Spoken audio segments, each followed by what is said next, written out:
In this video, we will discuss about capacity of a isolated spherical capacitor.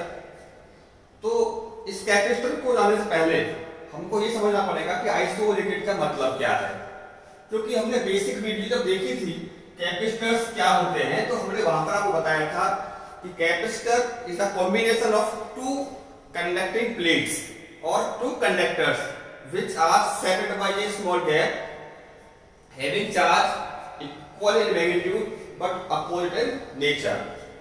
तो यहाँ पर जो word आपका है आइसोलेटेड, इसका मतलब होगा कि हमारे पास एक ही कैपेसिटर जो कैपेसिटर में लिया है उसका शेप तो स्फेरिकल है बट उसमें प्लेट आपकी एक ही है. अब आप कहोगे कि एक प्लेट कैपेसिटर कैसे बन सकता है, तो हम एज्यूम कर लेंगे कि इस कैपेसिटर का दूसरा प्लेट होगा या दूसरा कंडक्टिंग वाला पार्ट होगा वो एट इंफिनिटी पर होगा. तो हमारे पास जो फिलहाल कैपेसिटर है वो कैसा है, स्क्वायर शेप का है. इसकी हमारे पास केवल एक ही प्लेट है या एक ही कंडक्टिंग सरफेस है. दूसरा कंडक्टिंग मटेरियल इसका है वो कहां एज्यूम कर लेंगे हम एट इंफिनिटी, क्योंकि इंफिनिटी का पोटेंशियल जीरो होता है.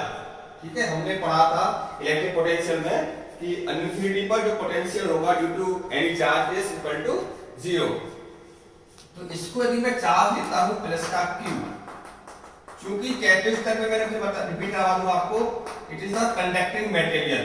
कंडक्टिंग मेटल होगा तो कंडक्टर को जो चार्ज प्रोवाइड करते हैं वो चार्ज कहां जाता है, ऑन सरफेस. तो इसका रेडियस है दैट इज आर. इसका जो सेकंड वाला जो मेटेलिक पार्ट है वो कहां जो कर लिया गया है, इंफिनिटी. तो इस प्लस क्यू चार्ज की वजह से इसका पोटेंशियल कितना होगा, तो आप कहोगे इसका होगा के की value 1/4 pi epsilon naught into q over r. It is the value of potential of this isolated spherical capacitor. Capacitor का केवल एक आइसोलेटेड स्फीयर है क्योंकि इसने चार्ज को होल्ड कर लिया है, तो ये क्या बन चुका है आपका कैपेसिटर. कैपेसिटर इसकी एक प्लेट कहां दी गई है एट इंफिनिटी, वहां का क्या होगा पोटेंशियल जीरो. इसकी दूसरी वाली प्लेट का पोटेंशियल कितना है, जीरो. इसका कितना है v. तो पोटेंशियल डिफरेंस कितना आ जाएगा, it is 1/4 pi epsilon not q over r minus zero. अभी भी ये क्या बचा है आपका v के इक्वल ही आपका ये आया है 1/4 पाई epsilon not q over r. मैं इसको सिंपली v लिख देता हूं. Now according to definition of electrical capacitance C the ratio of Q over V. Q का मतलब charge on other plate, V का मतलब potential difference between the plates. In this case, potential difference between the plates is equal to V.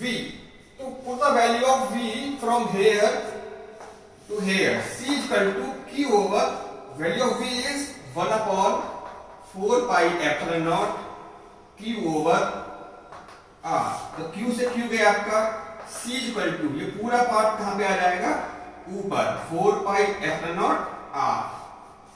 तो it is the capacitance और capacity of isolated spherical capacitor C equal to 4 pi epsilon naught r.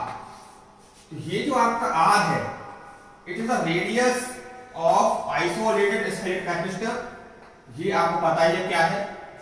तो isolated spherical capacitor का capacitance क्या होता है, 4 pi epsilon naught r. यहां पर सबसे बड़ी बात क्या है, नोट एजम्पशन देखते हैं. यदि इसमें r में पुट कर देता हूं 6410⁻³ metre, it is the radius of earth. Assume करके देखिए एक ऐसा कैपेसिटर या इतना बड़ा गोला जिसकी रेडियस अर्थ के बराबर होगी, तब उसकी कैपेसिटेंस क्या होगी. तो इसको मैं यहां पर करने पर देखता हूं C equal to 4 pi epsilon naught into 6400 into 10⁻³ on solving you will find 711 microfarad. It means कि पृथ्वी के सरफेस जो इसका स्फीयर जैसा है इतना बड़ा भी आप बनाएंगे कैपेसिटर तो भी उसकी कैपेसिटी कितनी आ रही है, माइक्रोफेरेड में आपको मिल रही है. यानी कि पृथ्वी के स्ट्रक्चर के बराबर आप देखें स्फीयर तो भी उसकी कैपेसिटी 1 फेरेड नहीं हो पा रही है. तो ये कभी भी प्रैक्टिकली पॉसिबल नहीं होगा कि आप 1 फैरेड का कैपेसिटर भी बना पाए।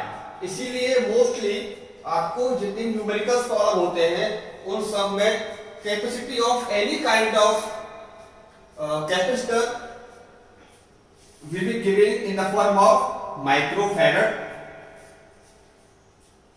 तो capacity of isolated spheric capacitor that is 4 pi epsilon naught r. इसका सेकंड पेड कहां पर मान लिया गया है एट इंफिनिटी। तो I hope you understand it. Thank you.